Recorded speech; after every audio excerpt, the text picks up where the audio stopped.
अस्सलाम वालेकुम, welcome back to another video. I hope you all are doing well. आज की वीडियो में Adam government science college Karachi का प्रीलिम पेपर केमिस्ट्री के सेकेंड ईयर को सॉल्व करूंगी आज मैं। सो MCQs नंबर 1 है, the alkali metal gives a yellow colour during the flame test. Flame test जब हम परफॉर्म कर रहे होते हैं तो वो कौन सा अल्कली मेटल है जो कि येलो कलर मिलता है उसे फ्लेम टेस्ट करने पर। तो आपको पता है कि सोडियम होता है जो येलो कलर देता है। नेक्स्ट ये the best oxidizing agent among halogen is, वो फ्लोरीन होता है क्योंकि फ्लोरीन का स्मॉल साइज़ होता है, उसकी इलेक्ट्रोनेगेटिविटी पूरे पीरियोडिक टेबल में सबसे ज़्यादा होती है। सो फ्लोरीन इसका आंसर होगा, option A is the correct answer. Next हमसे क्यों से highly paramagnetic ion among the following is Fe+2, Fe+3, Co+2, Cr+3। तो ये आप इलेक्ट्रॉनिक कॉन्फ़िगरेशन निकालेंगे और फिर जिसमें सबसे ज़्यादा अनपेयर्ड इलेक्ट्रॉन होंगे वही आपका सबसे ज़्यादा पैरामैग्नेटिक होगा। तो आप जब इलेक्ट्रॉनिक कॉन्फ़िगरेशन निकाल के देखेंगे तो आपके पास Fe+3 में सबसे ज़्यादा आपको अनपेयर्ड इलेक्ट्रॉन देखने को मिल रहे होंगे।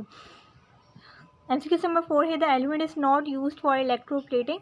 तो इलेक्ट्रोप्लेटिंग के लिए कौन सा एलिमेंट यूज़ नहीं होता? तो जिंक, टिन, क्रोमियम, ये तीनों इलेक्ट्रोप्लेटिंग के लिए यूज़ होते हैं, बट मैग्नीज जो होता है वो इलेक्ट्रोप्लेटिंग में यूज़ नहीं होता। MCQ नंबर 5 है, urea was first synthesize by Wohler from an organic material named as. तो अमोनियम साइनेट से उन्होंने यूरिया बनाया था लेबॉर्ट्री के अंदर।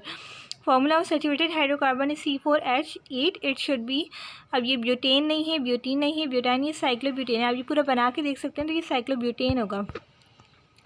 How many optical isomers are possible for, ये आपको कंपाउंड की अगर इसमें पूछा हुआ है कि इसमें आइसोमर्स कितने बन सकते हैं तो आप देखेंगे तो कायरल कार्बन इसके अंदर देखिए, कायरल कार्बन होता है जो 4 चीज़ों से जुड़ा हुआ हो, वो कार्बन जिसके साथ 4 चीज़ें जुड़ी हुई हों तो वो हमारे पास कायरल कार्बन होता है। अब कायरल कार्बन हमारे पास जितने होंगे उतने ही हमारे पास जो है ना ऑप्टिकल इसके आइसोमर बन सकते हैं। तो यहाँ पे आपको 2 कायरल कार्बन दिख रहे हैं तो इसका करेक्ट आंसर 2 होगा और यही MCQ as it is model paper में ही पूछा गया है। नेक्स्ट MCQ से welding gas among the following is. Welding gas ethyne gas होती है, इथाइन का दूसरा कॉमन नेम होता है acetylene. So option B is the correct answer. Next MCQ से amine act as base because, amines base की तरह एक्ट करता है क्योंकि ये यहाँ पे ऑप्शन गलत दिया हुआ है, यहाँ पे ऑप्शन होना चाहिए कि दे डोनेट H पॉजिटिव, तो वो इसका करेक्ट आंसर होगा। तो आप ऑप्शन इसमें करेक्ट कर लीजिएगा, they donate H positive. Next MCQ से which of the following molecule can not form hydrogen bonding with water molecule. तो किसके अंदर हाइड्रोजन बॉन्डिंग नहीं होगी? देखिए फिनोल के अंदर तो ऑक्सीजन और OH ग्रुप लगा होता है तो ऑक्सीजन और हाइड्रोजन की बॉन्डिंग होती है, हाइड्रोजन बॉन्डिंग मौजूद होती है। इथाइल अल्कोहल में भी मौजूद होती है, सॉरी ये रेसोर्सिनोल के अंदर भी मौजूद होती है एंड इथाइल अल्कोहल में भी मौजूद होती है, बट इथाइल क्लोराइड के अंदर क्लोरीन आ रहा है तो हाइड्रोजन बॉन्डिंग तो नहीं होगी इसमें, तो करेक्ट आंसर सी होगा। नेक्स्ट MCQ से which of the following is an anaesthetic agent. तो डाई इथाइल ईथर आपको पता है कि एनेस्थेसिया यानी बेहोश करने वाली दवाइयों में यूज़ होता है। Formic acid is naturally found in bees string. Which of the following s block element are not form normal oxide when burn in air. जो नॉर्मल ऑक्साइड नहीं बनाता, तो आपको पता है कि लिथियम जो होता है वो नॉर्मल ऑक्साइड बनाता है, सोडियम जो होता है वो पर ऑक्साइड बनाते हैं, बाकी एंड के जो पोटेशियम, रुबेडियम, सीजियम होते हैं ये सब सुपर ऑक्साइड बनाते हैं। तो ये पूछ रहे हैं which are not form normal oxide, जो नॉर्मल ऑक्साइड नहीं बनाता।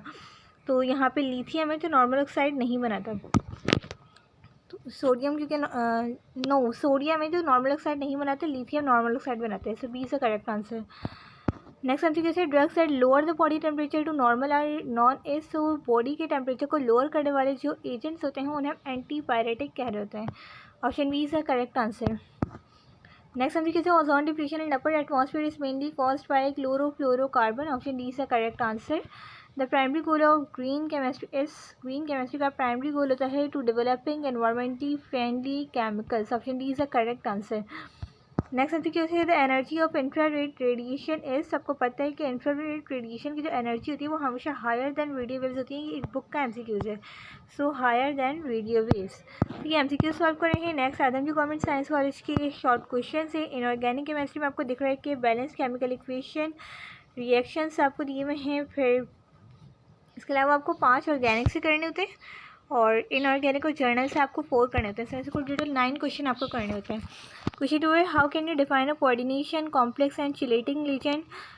और फिर IUPAC से नेमिंग लिखनी है आपको कॉम्प्लेक्सेस की, फिर what is bleaching powder, how it is prepared, और उसका फिर रीज़न पूछे मैं आपसे इनऑर्गेनिक से, या भी स्क्रीनशॉट लेके रख लीजिएगा। और right the names of 2 synthetic and 2 natural polymers, pesticides, segment of atmosphere, इसके अलावा ऑर्गेनिक के अंदर डिफाइन आपको करनी है definition, catenation, glycosidic bond, polymerization, reformation. इसमें 3 डेफिनेशन चैप्टर 3 में से आई हुई है और एक जो ना चैप्टर 10 में से आई हुई है। देन होमोलोगस ट्रीज, फिर रिएक्शन सी में आपको mechanism of free radical reaction, most important IUPAC naming, ये तो आता ही आता है। इसके अलावा आइसोमर्स पूछे हुए, फंक्शनल ग्रुप आइसोमर्स पूछे हुए, electrophilic substitution reaction and benzene, इस तरह से केमिकल टेस्ट पूछे हुए हैं, ऑर्गेनो मेटेलिक कंपाउंड या ग्रिग्नार्ड रिएजेंट, और फिर रिएक्शंस पूछे हुए हैं। सेक्शन सी के अंदर H2SO4 कॉन्टैक्ट प्रोसेस के जरिए किस तरह से मैन्युफैक्चर किया जाता है, और बैलेंस केमिकल इक्वेशन, ये सब आपको बुक में मिल जाएंगी। इसके अलावा properties of 3D series transition element की properties, greenhouse effect, and फिर ऑर्गेनिक के अंदर MOT of benzene, structure of following compound, beta elimination reaction, most important carbohydrate, और फिर ये इक्वेशन सी में। सो ये पूरा आदम जो गवर्नमेंट साइंस कॉलेज का पेपर है जिसके हमने MCQ सॉल्व करे हैं, और अब इसके